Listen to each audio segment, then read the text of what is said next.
So we're meeting Kim. She's a great artist, and we're gonna go to her studio. She invited us over, and we're gonna look at her work and just get to know her a little better.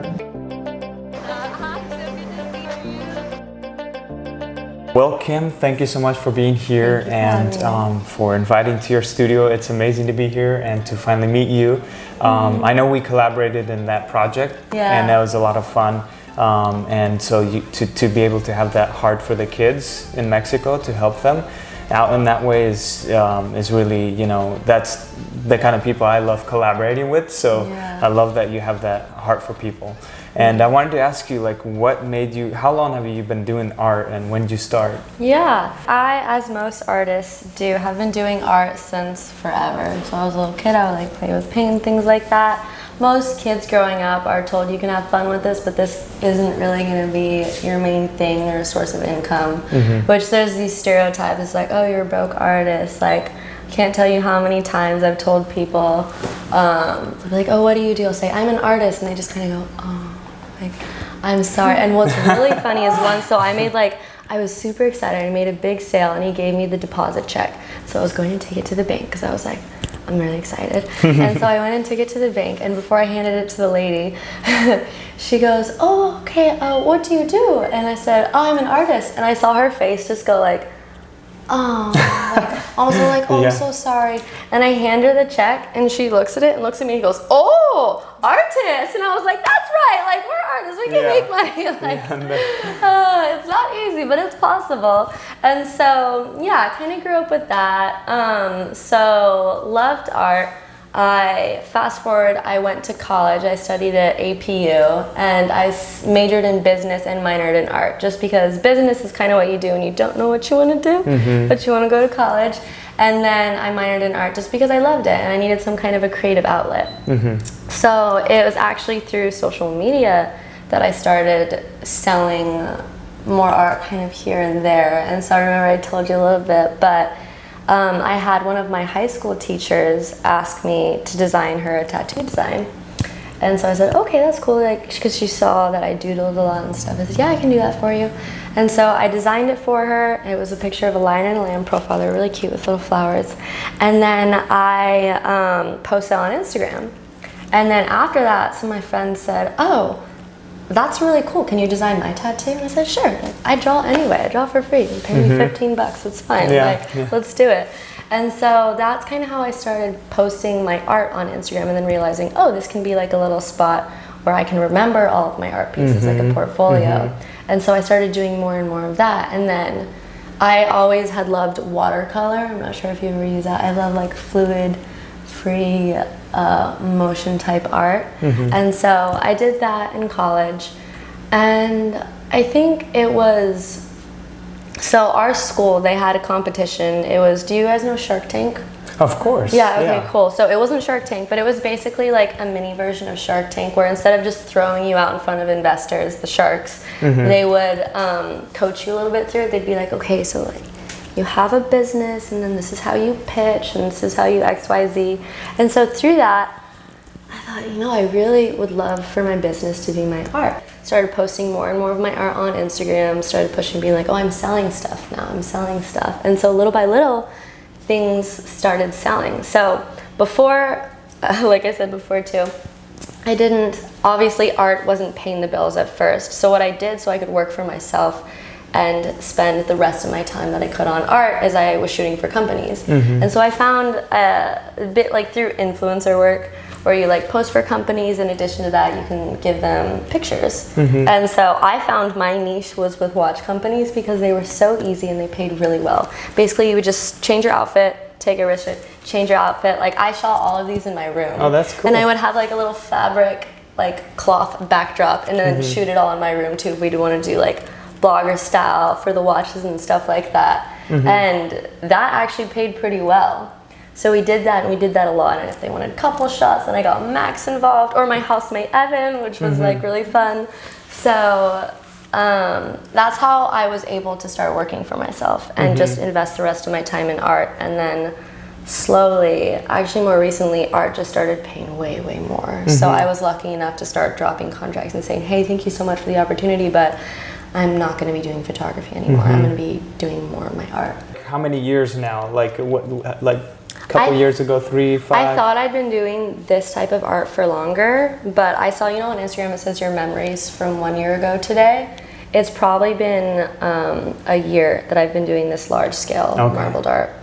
Now before that, I want to say 5 years ago, I'd always done watercolor, so smaller pieces of painting. So I always painted, but over the past years when I really started making them large scale and started working with resin and inks and things like that. And what made you want to work with resin and this type of? Beautiful. Yeah, were you inspired by a certain Oh my God, yeah. I think through the Instagram Explore page, I was just scrolling and found really, really cool profiles. And so, you know, when I saw I love shiny things. And so I saw the gloss of resin, I thought, this is wonderful. I definitely want to start working with it. And when you use resin, it makes watercolor pop and it makes ink pop. So I said, this is great. This is exactly what I want to work with. And have you ever worked with resin before? I haven't. That's why it's so interesting to me. It's a bitch. It's honestly like, it's messy, it's sticky. Do you have to like mix it? Yeah, so basically resin, most paint, it dries, it air dries, but resin, it's a 2-part mix and it's a chemical reaction. So you have epoxy, I use tabletop epoxy. And so when you start mixing it, it starts the chemical reaction and then you have it most 40 minutes before you're done, before it's cured, so that you can't touch it anymore till the next day. And so that in itself, especially when you're working big, presents a lot of challenges, but that's what I have assistants for. Because it's this whole process of mixing, laying, and then you have to torch it to pop bubbles and to make it cured glossy. And so, and then another thing is, and I'm sure other resin workers can feel the pain in this, dust buddy. So there's dust everywhere and we don't see it and it falls. So this one on a base coat, you don't really have to worry about that. So that one, that has a bunch of dust buddies. It's not a perfect surface, but you're not going to be able to see it. When I pour the next layer, you will not be able to see any of the imperfections. You just see the top layer. So for the top layer though, we go insane. Like people have dust, I'll say like make sure that you're clean, you have lotion on, your clothes, like you have to wear certain types of clothes. Like we get really, really specific to make sure. What kind of clothes do you wear? So I'll wear, I wish I had them. They're like silkish pants, but basically something that doesn't hold lint. So cotton is probably not good. Like what we're wearing right now wouldn't be good. And usually like as little clothes as possible. So maybe like a sports bra and then shorts or something like that. Wetsuit? A wetsuit, maybe. Get all sealed up. And you have to wear a respirator and all that. So there's a lot of different resins. I actually talked to the company because I obviously order a lot of resin. And the company actually, they're called Moss Epoxy, shout out. They sponsored all the resin for our charity art auction. Oh wow, that's and we nice asked them, we asked a few different companies like, hey, could you give us a discount or donate something? And they donated all of it and they donated a bunch. Wow, that's amazing. It was incredible. That was one of our first big sponsors too, before we got like alcohol venue, anything like that. And we're like, cool, well at least we can make the art now. Now we just have to figure everything else out. But and most resins are similar. They're a little bit different. I just have worked with them so long and I really, really love them. But you do have to wear a respirator just to protect yourself, especially if you work with it very often. Like I do, I work with it probably weekly. There are certain resins, so Moss Epoxy actually, and then art resin, which is what most artists use. They have been tested and they say that you don't need to wear a respirator because they don't have the harmful chemicals.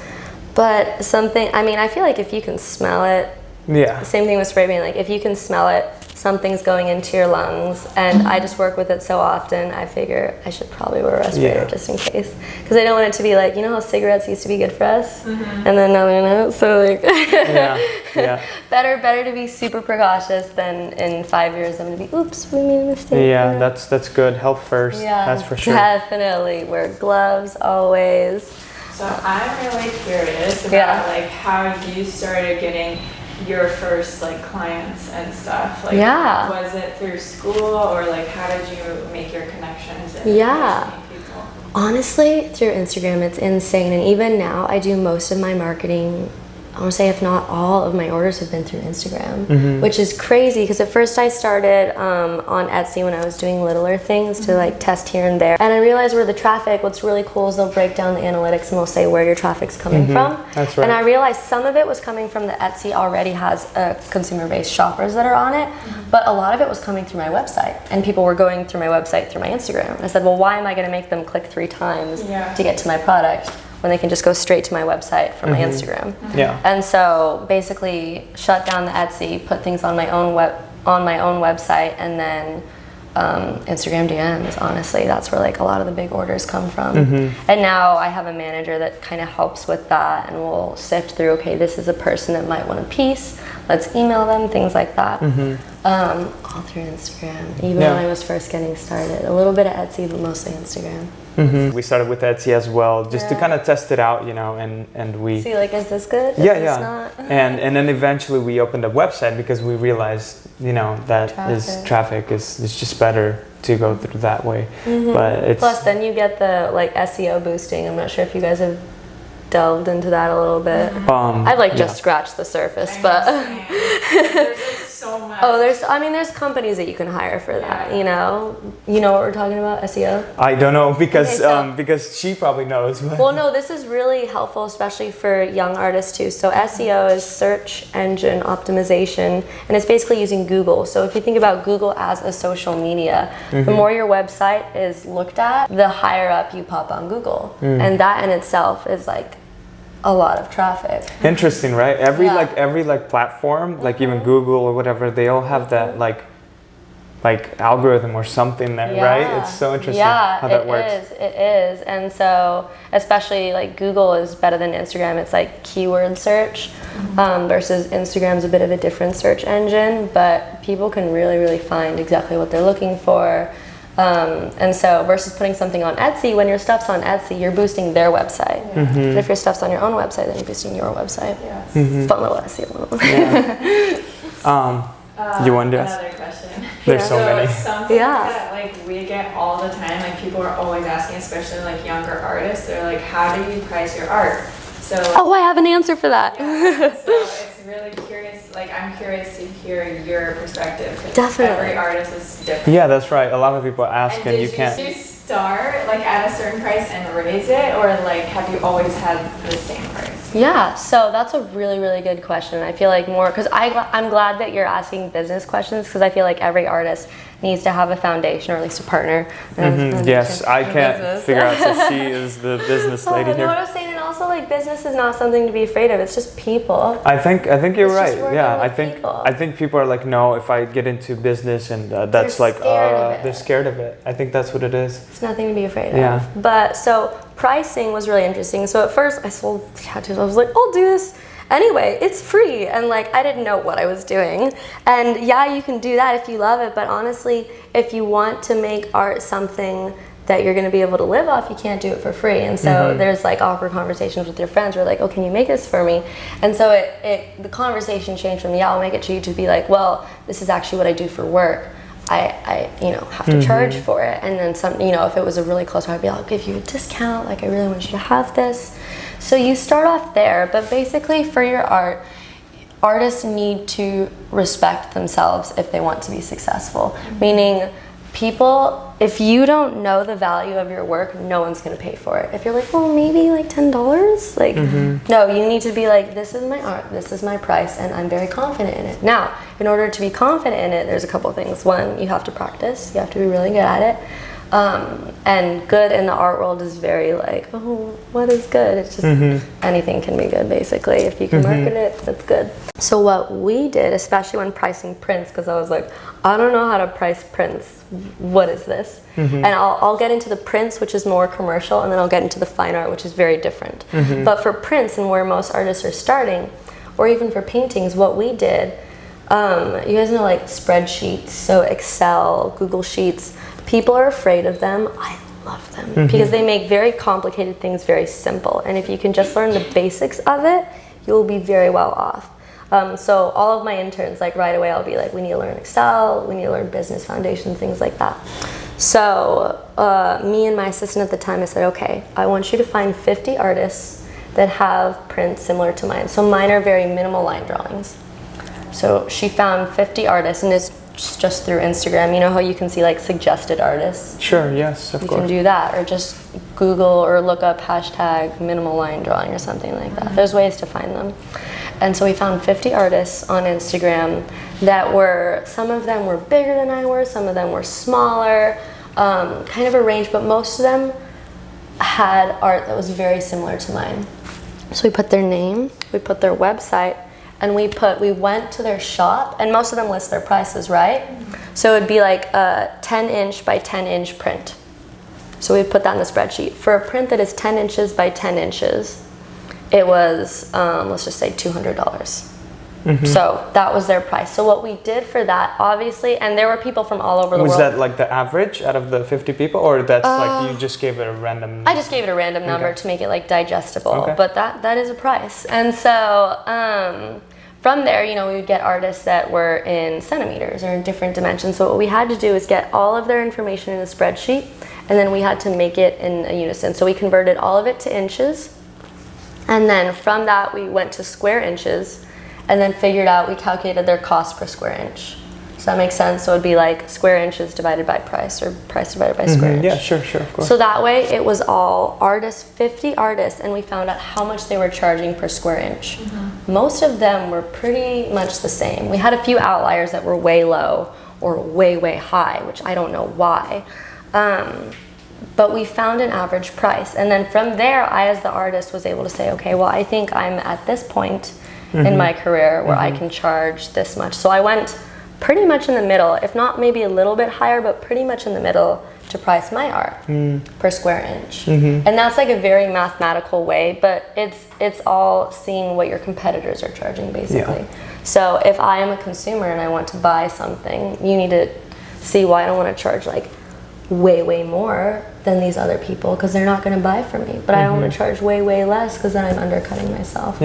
And that it's a good spot to start. Obviously, you still have to kind of use your own judgment to see that. But like if an artist is starting to sell either like tattoos, you can do that with tattoos. See what people are charging for tattoos. Or acrylic paintings. You can see generally what people are charging for acrylic paintings. And say, okay, this is like kind of what they're pricing and stuff. Yeah, that's really good. I like how you said you broke it down into detail. Because a lot of people said that, I heard the square inch before. Oh, I charge by square inch, but people don't really know how to do that, or where to do that, or how to get that, and how you described where you found 50 people and kind of like in your style, and then you find that balance and see where you are in the level like of skill, I guess, to where you can price it. So really good information. And I don't know if this is like on YouTube or whatever, we can put like the formula or something, because I know most artists are like, it's really simple. It's just this times that and then divide it.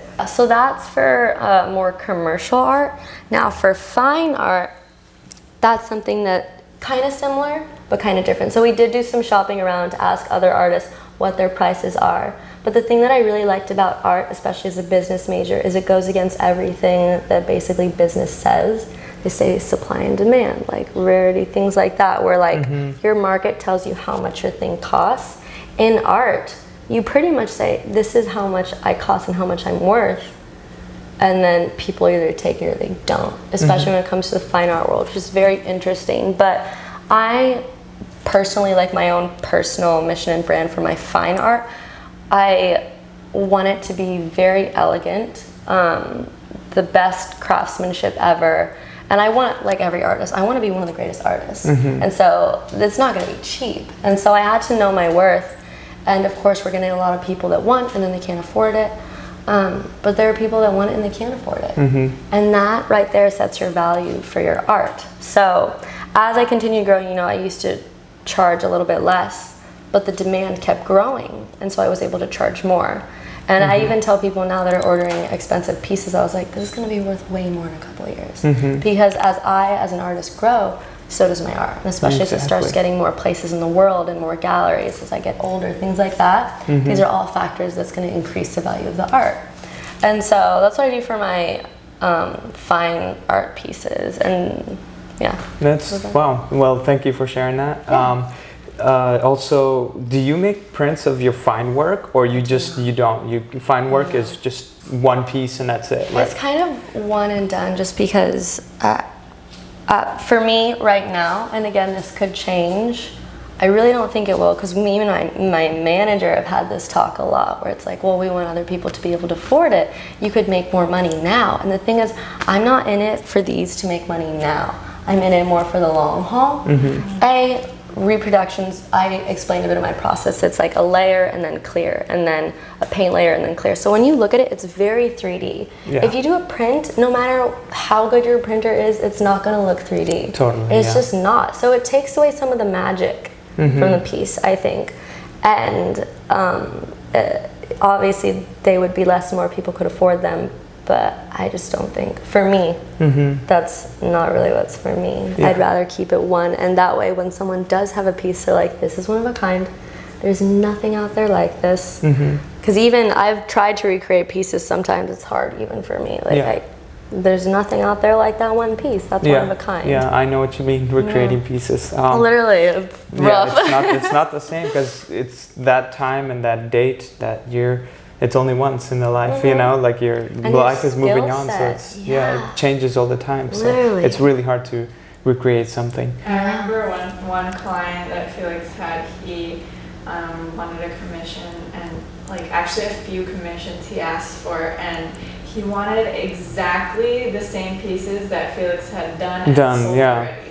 All of them. He wanted to like recreate all of them, and Felix was like, oh man, I really don't. But that was at the time where like we were slowly like starting and picking up, and so I agreed to do it. I agree, because I'm like, well, I love this, and I'd rather do this than construction or like you know, or other work. Exactly. And I've had bad clients before too, but the reason you're successful is because you hustle and you're like, I'm gonna work hard for this, I'm gonna make it work. And it's not always fun, but I mean, it pays the bills, and now look where you guys are at. So one of the best things a creative person can do also is just listen to podcasts.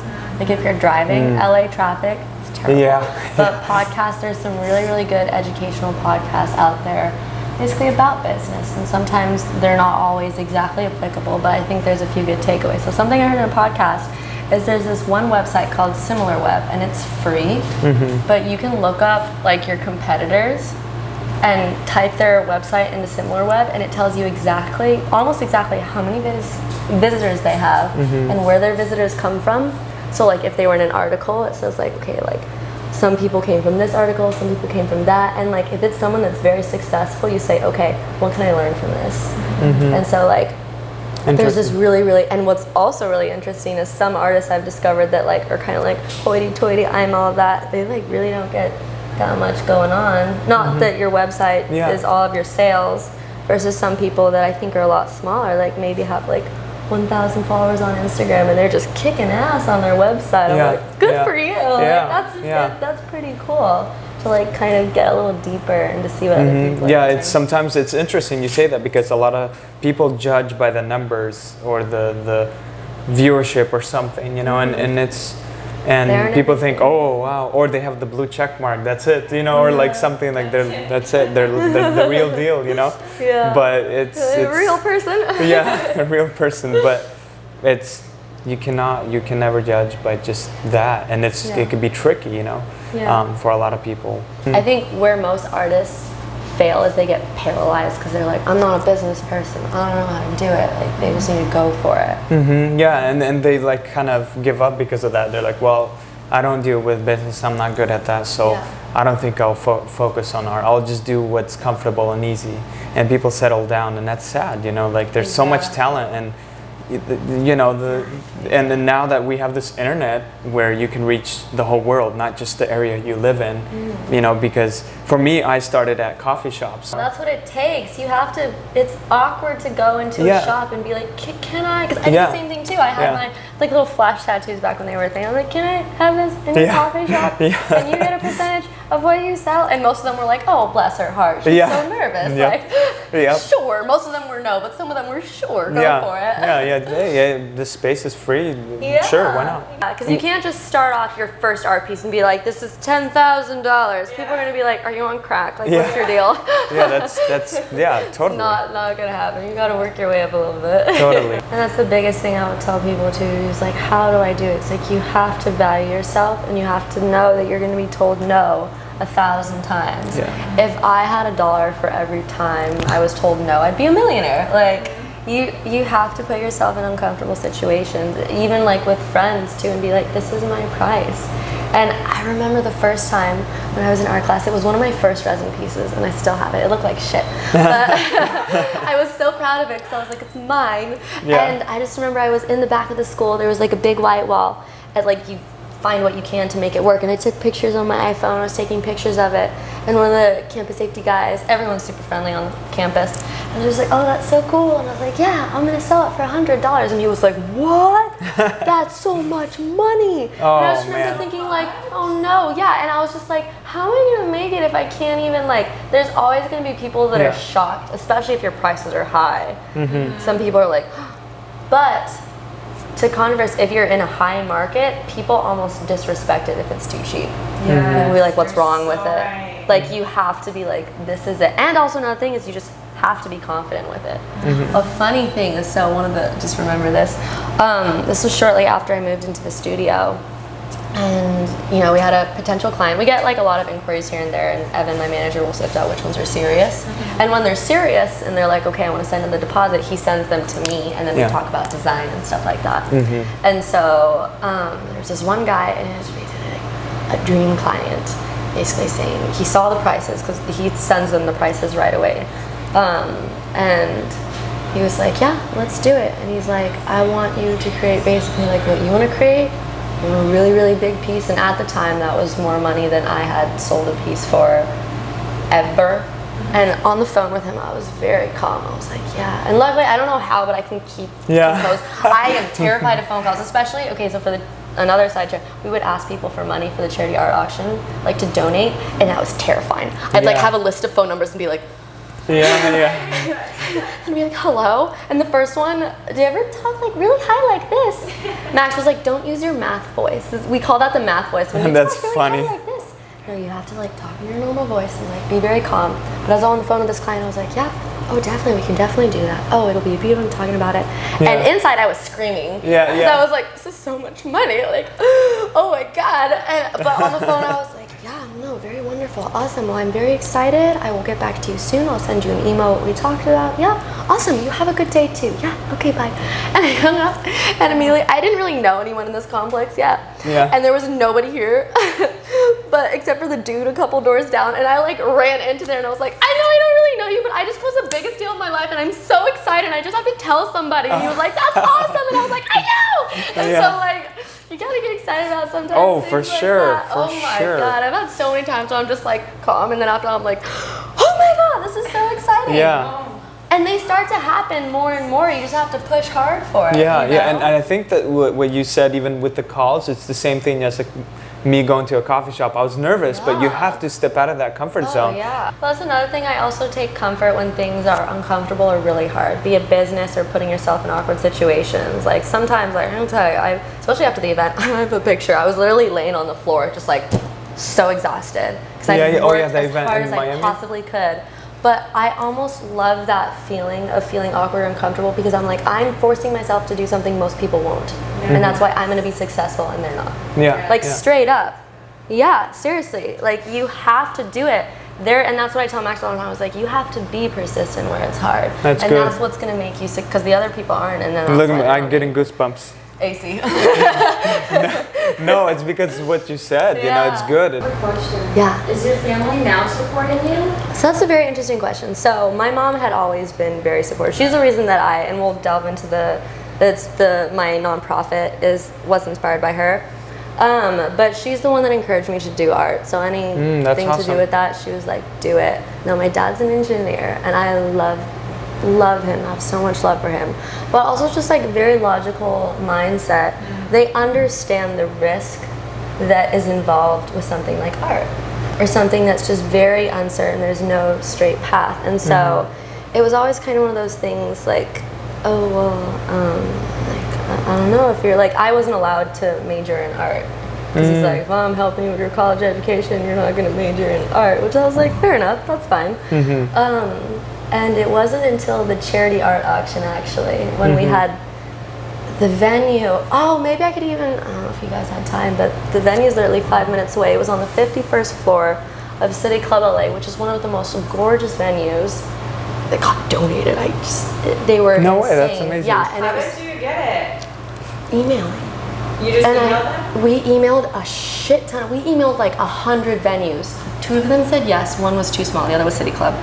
Like, perfect. and then we got, and luckily it was gorgeous. But it's like windows all the way around, so it's beautiful, and the sun was setting, and it just like was the most gorgeous venue. We had artists. I remember from all seeing over the pictures. world. It was beautiful, yeah. Artists from all over the world were there. I had my team of like 10 interns, and we had even more volunteers. So it was this huge event of people just working together to make a difference in something. Yeah. And I remember my dad comes, and he comes, gives me a hug, and he goes, so you're doing this art thing? And I was like, yeah, I'm doing this art thing. Like, this is what I want to be doing. But even then, like we'll talk more about this later, but I didn't protect myself financially for the charity art auction. I put a lot of my own time and money into it, which if you're doing a nonprofit, there's better ways to do it where you should pay yourself.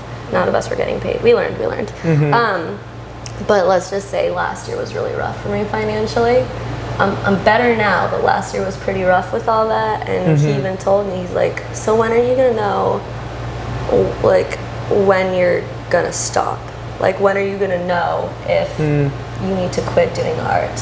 And obviously hearing that from anyone that you care about is kind of like, that's really disheartening, and I know you never meant it like that, you know? It's an honest question. I can't live off making no money. One thing to keep in mind, most startups take 5 years before they start making a profit. That meaning a company, they'll get money, they'll be in debt. It takes 5 years before they start making money. So give yourself time. And another thing is, for me personally, I was born to do this. Like, I'm not gonna do anything else. And I didn't tell him that, but in my mind I was like, I wouldn't do anything else. That's how I feel. Like, I don't know. It's like blank. Everything else is blank. I'm scared to do anything else. I wouldn't even be scared. It's just, not this even gives just me nothing. so much fulfillment, and like, and what's fun is like every day, even like lanterns come here, we have such a good time. It's just, if you can put in that work to survive and like make it to where you can be an artist, it's one of the funnest jobs ever. Oh, amen to that. You get to sleep in, you get to drink wine while you work, you get to meet cool people, listen to music and dance. Like, it's one of the most freeing, fun jobs. You get to travel. I just traveled to Miami and New York for art. It's just like, it's one of the funnest gigs, you know? But you gotta have those, like, where you work your ass off for it. It's hard work. It is. Especially with the financials, but I think one of the biggest things to tell people too is just have a savings. Save as much money. The reason I was able to like basically be debt free after the event is because I had a savings. And like, especially if you're doing something creative where you don't know where your next check is going to be, maybe you need to work that 9 to 5 and save money in your savings and then quit it. Like, you have to do what you have to do to protect yourself financially, because I think a lot of people mess up. They go into like huge debt and then they're drowning and then they can't make it out. Like, protect yourself, be smart financially, and then it'll be better. But yeah, there's a lot of hard moments. I think also you just have to have a positive mindset, because I can assure you there have been hard moments in my artist career. I can't really think of them. Besides the art auction, that was rough, but like, I think I just remember all the good things, and I think after you stick it through, that's all you're really gonna remember. You know, like even that art auction, I think it was hard, and it was probably hard, you know, everything you're coming out of, you weren't, but at the same time, I feel like that like is gonna be that, like I feel like has inspired so many, has blessed those kids and has changed their lives, and it's a lot bigger picture than what we imagined. And I think those kind of like when you're serving others in that way, I think you get this kind of reward that not even money can buy. You know what I mean? It can't. It can't. Really so can't. And that's why like money doesn't buy happiness or fulfillment. And I think this project we started, so I guess we can like segue into that. Talk about that. Yeah, so basically I'd always known that I wanted to use art as a way somehow to give back or something like that. I just didn't quite know what or how. And so I'd seen another artist at a charity art auction with his stuff, and I said, oh, what if we did that? But it wasn't just my stuff, it was other people's stuff. And we got a bunch of people on board, and I was like, yeah, this could be a really cool thing. And so it was super late at night. I'm a late night person. It was probably like 2 a.m. I was sitting in my bed on my computer. And Evan, my housemate, he was working at Starbucks at the time, and he like hated it. And so he just like plops in and lays on my bed with the dog.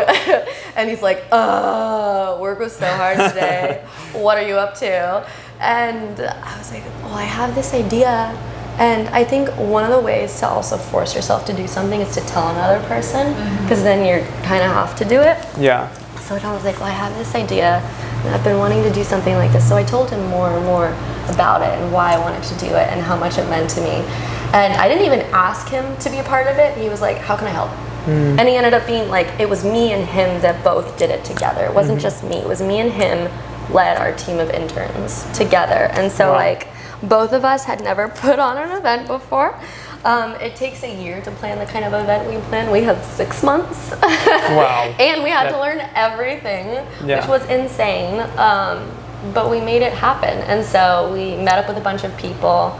I met up with event planners and like any connection we could. I was like, can I take you to coffee? Can I get in? Be persistent, like ask these people for advice. I met up with angel investors to talk about financials. I met up with all kinds of people, because I knew nothing about it. And it was funny because after each meeting I was like, this would always happen. After every single meeting, I would sit in my car and have a moment where I was like, that was so much information, I feel so discouraged. But then as I would start driving, I'd be like, we got this, like, we're gonna make it happen, we got this. That was probably one of the hardest things that I've ever done, was just pulling off that whole event. But yeah, so to take it back,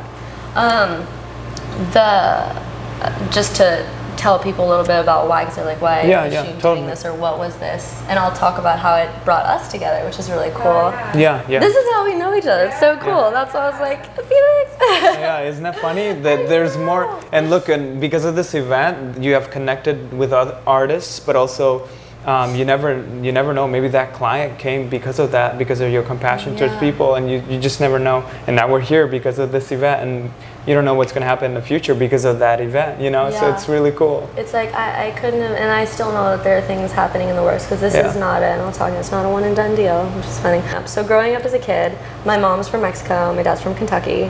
They met in Mexico and moved to California, and then I popped out.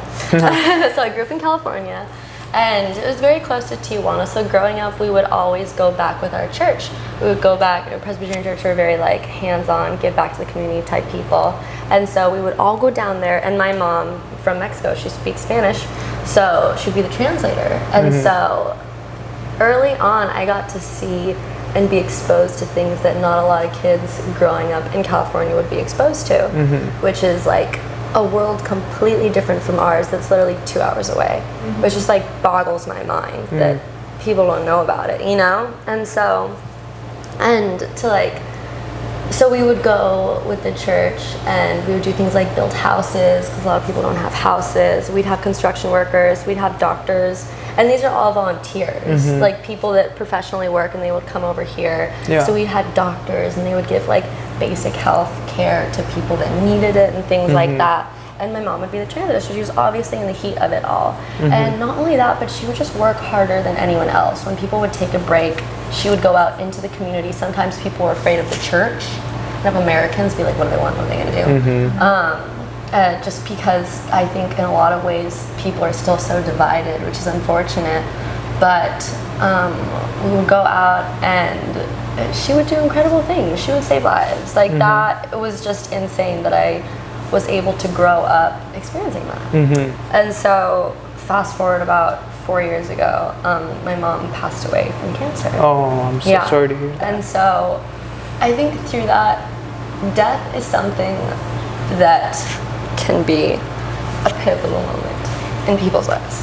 And so for a lot of people, it can be a time where you're like traumatic, this is like life's no meaning, or you can swing the other way and be like, this is traumatic, like I need to live this life to the fullest. And so through that, obviously there was recovery time and things like that, but I just made me think like, what am I doing?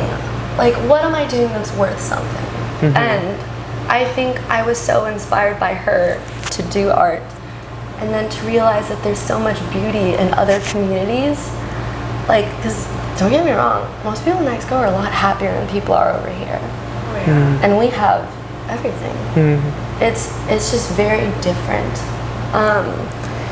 And I said, I want to be able to help the people that have been able to give so much to me, you know? And I've always had a soft spot. I love kids. And like the kids in Mexico, I unfortunately don't speak Spanish that well. Because growing up, my mom was learning English. And so I can understand basic, but even if you go to Mexico and you don't speak Spanish, like love, literally as cliche as it sounds, is like a language. And so is art. So I would do face painting, we would do art with the kids, we would do all kinds of stuff. I just loved that. And I said, these are the kids that I want to be able to help. Also, another thing is my mom, when she was growing up in Mexico, she was very poor. But they didn't know they were poor, because kids, you're growing up, you don't know what a rich person is versus a poor person. You're like, I have friends, I have toys, I have dirt, like I'm having fun, you know? And so there was an after school program when she was growing up that her and her sisters would go to, and it was free, and they were allowed to do creative things. So they would like do art. She was really proud. I directed my first play when I was 12, and she would like boss people around, which was what she was really good at. And it was just this wonderful thing that gave these kids confidence, and it kept them off the streets, away from drugs. Like, art has so many positive impacts on a developing mind, and there are studies that are shown about it. And so I think that always stuck with my head too, that if you can invest into the growing up generation, they're going to grow up and be the next generation of change, which, like, it's no secret we very desperately need, like over there, here, but especially in Mexico, there's a lot of corruptness, you know? And so that I realized, I was like, okay, I want to be able to help the kids. How can I do that? You know, God gave me the gift of being able to do art. So I can use that. And so just like you take your skill sets and be like, how can I apply this to a passion project? And so that's when I was like, okay, I know a lot of artists. I've met a lot of artists through Instagram. I bet you they'd be down to help. And so that's kind of how that whole idea was birthed, and the passion behind it. And it was insane to see, like, that was my passion project.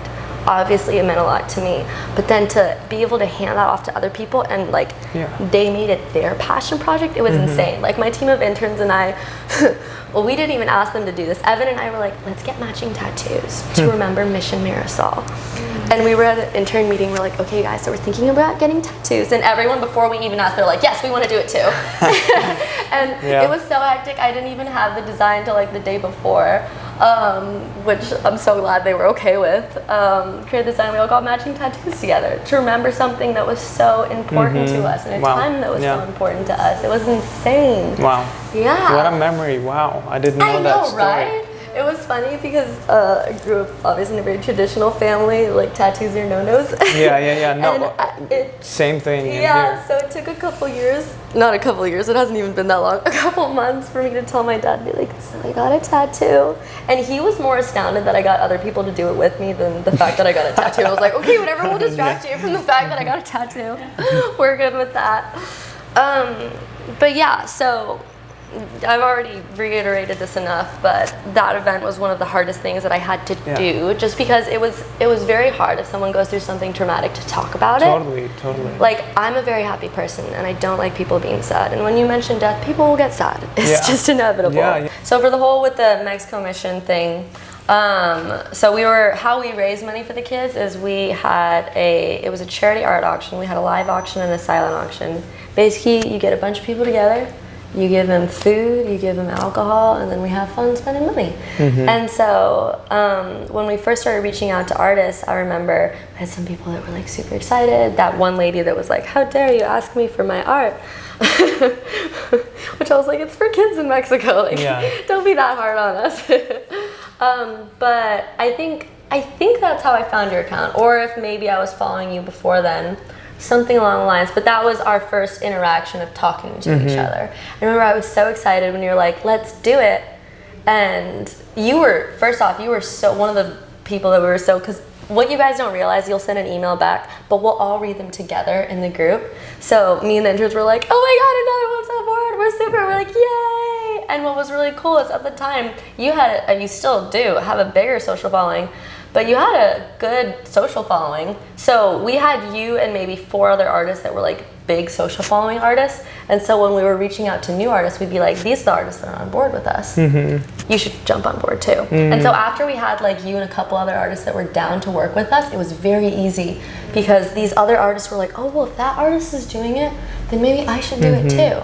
And so thank you for that. Like that was wonderful. And so, yeah. That was cool, how that brought us together. Yeah, I remember when you asked me to be a part of this, I saw the heart of this, it's because you weren't doing it for yourself, you weren't, it's more for the other people that don't have what we have, and that's what we are here for, really, is for each other. And if we can help each other in any way, I think whether it's encouraging, inspiring, or any way, I'm for it. So the funny thing about the event is at the very end, so keep in mind, the night of the event went by like that. I hadn't slept for 2 months just because it was like work. Like, it was like, these things need to get done and we need to make sure that they're done for the event. And at the very end, I was like, okay, we're done. And then people were like, wonderful event, can't wait for next year's. And I was like, what? And literally even one of the ladies from our partnering nonprofit, she's like, I'm excited for them to do this next year. And me and the interns, I remember me and Jay looked at each other, we were like, next year? I was like, I haven't slept in months. I can't even think about like tomorrow. But it did inspire something that this could be some kind of a continuous something. So we changed it instead of annual, because I needed 1 year to take care of myself, like financially and mentally. We did want to make it more of an overarching mission. So right now, it's semi-annual. We do have a couple of partners, which you guys will learn about later, that I think are really just going to take this whole thing to the next level. Next level, yeah. Yeah, it's That's like amazing. We have our young vibrants and they have their experience, and I just think it's going to be something that's very, very beautiful. Like, to have it grow and become its own thing that's a lot bigger than any of us. And that's the whole point. It's something that we can all contribute to that will help, that's bigger than all of us individually. And it helps bring people together. Because it was really, really cool the night. We just like brought culture together and put it up, and we had Spanish dancers, we had artists doing like live art. Like, it was just a very fun, vibrant night. And so to be able to do something like that more large scale would be cool. That's really exciting. That's super exciting. So stay tuned, Mission Marathon 2020. I also wanted to ask you about the galleries. Like, I've had some galleries approach me, and some of them take like insane percentage, like 30, 40, even 50% of what, and so I know, like, to become like maybe a fine artist, a lot of artists think that they need to get into galleries, and maybe that's how they get their name out there. What do you think about galleries, and have you worked at galleries before? Yeah, definitely. I mean, I think this is something that is so important, because back in the day, artists were, in order to be successful, we didn't have social media. There were not that many outlets for you to be able to promote yourself. So you had to go to people who were already well known and established for doing what they were doing. Now, every single art person that I've met up with for advice, at one point or another in the conversation, not all, but a lot of situations, the art world is just shitty for the artists. And that's literally the words that they would use. They'd be like, it's shitty. Where back then, artists would take all the risk for something. They would have to put all the money up front for it. They would be the last to get paid. Galleries would take a huge percentage of things like that. And it was just bad. So now, things are very, very different. And we do have things like social media where people are able to put their work out there for free and have it exposed to people, which is something that has completely revolutionized a lot of things, but I think mostly the art world. And so, I mean, obviously that's how we've been doing most of our marketing. Yes, is straight through Instagram, and Instagram doesn't take a percentage or anything like that. Now, so there's good and bad to everything.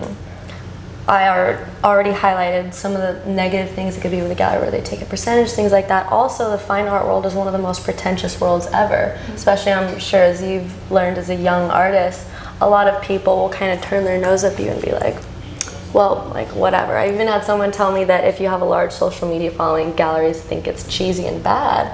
And so first off, another thing, there's so many different galleries, you can't speak on behalf of all galleries. And another thing is I think if it's the right gallery that is a fit for you, they won't think it's cheesy, they won't think it's bad. They'll really like your art, they will like you for you. So I think there can be a positive collaboration with galleries. Now the benefits of galleries is that's where a lot of collectors go to. That's where a lot of people will go that are willing to spend a lot of money, and it gives you a little bit more credibility. And they often manage artists, so they'll help with a lot of things. I have a lot of friends that are in galleries, and all they have to do is paint, and the galleries can help take care of everything else. They can package, they can send, they bring in clients. It's great. So I think it can be really, really great if somebody finds the right gallery. And another thing is like, be careful if you read contracts, negotiating prices and percentages. I think galleries can take anywhere from 20 to 40% in general. But another thing is if you have enough artwork, maybe that's an okay percentage because they're bringing on clients, you know? So I think there's a lot of good things about galleries. Now, what's funny, a big no-no is you're not supposed to walk into a gallery and be like, hi, I want my art in here. Well, I don't really like follow rules. So we were in Vegas and I walked by this beautiful gallery and I thought, wow, that's beautiful. I love the art. I'd love to get my art in here. And it's in Vegas in the plaza where a lot of people just go to spend money. And so I was like, perfect, my clientele. And so I walked in and I just asked, I was like, you know, I'm an artist. Can I have your curator, whoever is the person that selects the art card or phone number so I can contact them? We contacted them. I ended up going back to Vegas a couple months after to meet up with him. He was an incredible person who had a soft spot for Hispanic charities as well. So we really clicked very well. And so that's the gallery in Vegas that I'm going to be having my show with at the end of the month, which I'm very excited about. I have another gallery that seemed very fitting in London. And I'm currently trying to figure out what gallery I think I would like to be in Los Angeles. I really would like to be in a gallery in Los Angeles. It's a very tricky thing because it's kind of, you have to be invited in, but how do you get invited in? That's something that a lot of artists struggle with. So I think what I'm doing is just still doing my thing, trying to figure out the right gallery, because there have been some galleries that I'm just like, I don't really like that one. I don't think they respect their artists very well. It's kind of like a manager. The gallery should really care for their artists and send them good clients, and the artist should really care for their gallery. I think that's the ideal situation. And it's okay, it's worth the percentage, in my opinion. But yeah. Do you recommend, so yes, the internet is blowing up, like, and social media, like, for a lot of people. So you would say for the galleries that you have, you've met with them in person, connected, and you found that this is the right fit for you. We work well together. And for the first gallery, you approached them, right? You asked them because you liked it. Not supposed to do, but well, it worked. Yeah, don't be afraid to ask. Ask is always important. But also, to answer your question, I think it's very case by case. Some artists do better just staying away from galleries and being on social media and being successful in that. Some artists do want to work with galleries, and if you're able to, I say go for it. And if it's the right one for you, I say go for it. Like when we were in New York, I was looking at a bunch of different galleries saying, oh, where could I potentially maybe see my art in, which would be a good fit, you know? And so, yeah, I think it's very case by case. Just protect yourself financially, make sure you're not getting screwed over. Is there anything you'd like to share to the audience, like anything that you want to, like, you know, where they can find you and everything? Missionmarisol.com, that is the website. It has all the pictures from the event, and it gives you information about the orphanages and the kids that we are supporting. There's a donate button, so if anybody wants to donate, it is tax deductible. So yeah, which was huge and great. So it's a tax-deductible donation, goes to incredible things. And just to keep more tabs on it, we have a Mission Marisol page that we just recently launched. So that's kind of in the phases of getting started. So you can follow that, or you can follow me or him. And I'll definitely, as soon as we start planning it, I'm going to be posting about it. And I'm going to be saying, we're rebooting. We're probably going to be looking for interns too, which was like an insane fun experience. And so, you know, there's all kinds of ways that people can help. And we're going to be looking for artists. So there's all kinds of ways that people can help. So just keep your eye out for that. And it'll probably be towards the later end, like early November 2020. I wanted to ask, like, for the artists that are actually, you know, starting out and working, is there anything you would, you know, say to them, or like to the, you know, artists that are wanting to do this full time and it's hard for them? Yeah. Like, what would you tell them? One is practice your craft, because you can't, I mean, I guess you could, but you really shouldn't sell something that's shitty. You really need to own your space, because if your craft is good, then a lot of other things will follow. So that's the first thing. Another thing is surround yourself with positive people that support your journey. I was lucky enough to have so many friends that have just been blessings in my life, because they've been like really supportive throughout the whole thing. So that's another thing.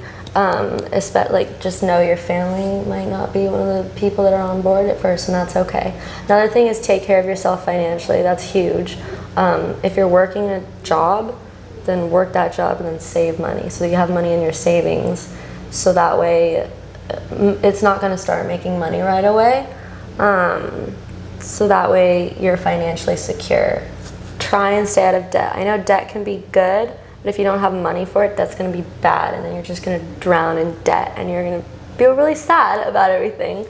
So stay out of debt, have a savings, have a game plan, write things down of what your goals are, and then make them happen. And another thing is, like, we're both artists that you have to have hustle. You have to put yourself in uncomfortable situations to be able to do that. Those are like the main pillars of things. That's and good. Take people out to coffee. Like, ask them a bunch of questions. I had to do that a lot. And then you learn. That's how you learn. That's good. Thank you. Thank you. That's very good. Sorry, do you have any like mentors? Okay. And like, how did you meet them? So super exciting. So one thing in business is, if you're starting off, most startups have a business mentor. So basically a person who's a little more established in their business, and they can kind of give you advice. I'd ask like so many people to be my business mentor, and a lot of them, the thing is, if someone's good, they're going to be busy usually. And so a lot of people were like, yes, but we could never make it work. And some people were just very honest. They said, I really don't have time for this right now, and that's okay. And so I've been like struggling to see if I could find some kind of a business mentor. I think another thing that I still really want to get is a female mentor in my life. You know, after losing my mom, I think I really want that. So putting that out there, hopefully I get one. But for business, one of the guys that bought one of my big, beautiful pieces, his name is Jake Casson, and he founded a company called Movement, and they're huge. They've been bought out for so much money, and he's in Forbes 30 under 30, like a very successful young businessman, and also a great guy. And so I was telling my friends, I was like, I really want him to be my business mentor, because I feel like he gets it. He understands young marketing, digital marketing, things like what we're doing. So I finally asked him, I was like, I would love some kind of a mentorship, or even just like if I could take you out to coffee and ask you questions. I was nervous as hell asking. He was so nice. He was like, yeah, let me know whenever works best for you. Totally down to help in whatever way possible, which I was super excited for. And so, you know, these were all talks before I just came back from a couple weeks trip. So now that I'm back, we're going to be meeting up soon. I'm going to have a business mentor. And basically, I want to grow my company so I have employees and more money and things like that. And I think he's going to really be able to give me good advice and help with that. So yeah, I do have a business mentor now.